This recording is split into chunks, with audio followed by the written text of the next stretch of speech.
So let me ask you something right off the bat. Does your path feel like it's getting brighter day by day? Or does it kind of feel like you're just constantly tripping over things you can't even see? Well, according to the book of Proverbs, that feeling, that's not just a matter of luck. It's actually about a specific path you've chosen to walk. And today we are decoding Proverbs chapter 4. And this is a big one, It's the one that contains that famous command to guard your heart. But as you're about to see, that phrase means something way more profound than just, protecting your feelings. So the chapter kicks off not with a boring lecture, but with a story. It frames wisdom as this precious inheritance, something passed down from a father to his son. The person speaking here is King Solomon, and he's talking about his dad, the legendary King David. So you see, this isn't just Solomon's random advice. This is a legacy. David taught this stuff to Solomon, and now Solomon is passing that exact same life-saving knowledge on to us. And here it is. This is basically the headline for the entire chapter. The absolute crucial point is to prioritize wisdom above everything else. Not wealth, not status, not even comfort. Wisdom is the principal thing. But what's really fascinating here is the original Hebrew. That phrase, get wisdom, it actually implies a transaction. It's not something that just happens to you. You have to buy it. So what does that look like for us today? Well, it means trading your distractions, maybe turning off Netflix to read a book that actually challenges you. It means trading your ego and asking for advice instead of pretending you have all the answers. It's an active investment, but man, the return is priceless. Okay, so this brings us to the core metaphor of the whole chapter. Solomon lays out two completely different roads, and it's a choice that literally defines the entire course of your life.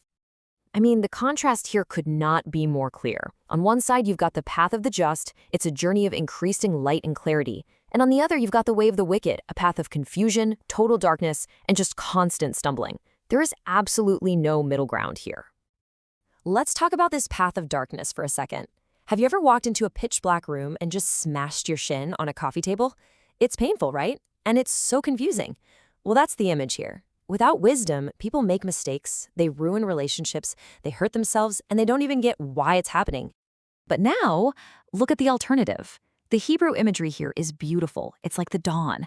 When you walk in wisdom, life doesn't magically get easier, not at all. But it does get clearer. It's like a sunrise slowly burning off the fog. The path ahead becomes more and more visible, and you finally stop tripping over the same old obstacles again and again. So, okay, if that's the big choice, how in the world do we stay on that lit path? This is the really practical part, the how-to section. Solomon gives us this kind of spiritual anatomy lesson.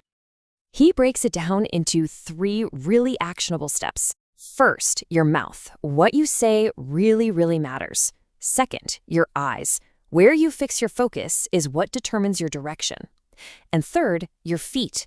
You have to consciously think about the paths you're taking with every single step. And now we get to it. We have arrived at the absolute climax of the chapter. This is the central command that governs every single thing we've just talked about. This is one of the most famous verses in the entire Bible. Keep thy heart with all diligence. But, and this is a huge but, there is a massive modern misunderstanding about what this actually means. And this right here is the game changer.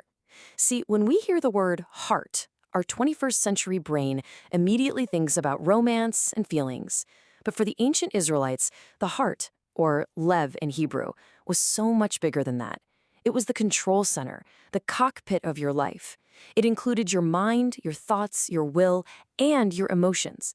It's your entire inner operating system.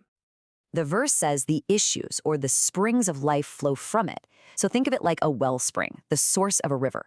If you allow poison to get into that source, then everything that flows out of it is going to be contaminated, right? Your words, your decisions, your relationships, your whole future, it all gets poisoned. Guarding your heart isn't about being sentimental, it's about survival. So let's bring this all together. What's the ultimate promise here? What's the destination of this path of wisdom? Here are the key takeaways you really need to get. First, wisdom is a daily walk, not some one-time decision you make. Second, your life is actually meant to get clearer over time. If you feel like you're constantly confused, that's a warning light on your dashboard, telling you to check what you're allowing into your control center.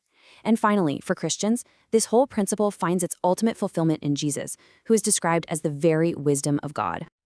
And that brings us to the final and most crucial question, because this isn't just ancient poetry, it's a practical guide for your life right now. After hearing all of this, what is one thing, one influence, one habit, one distraction that you will decide to stop letting into your control center starting today? Because that's the first step on the path that shines.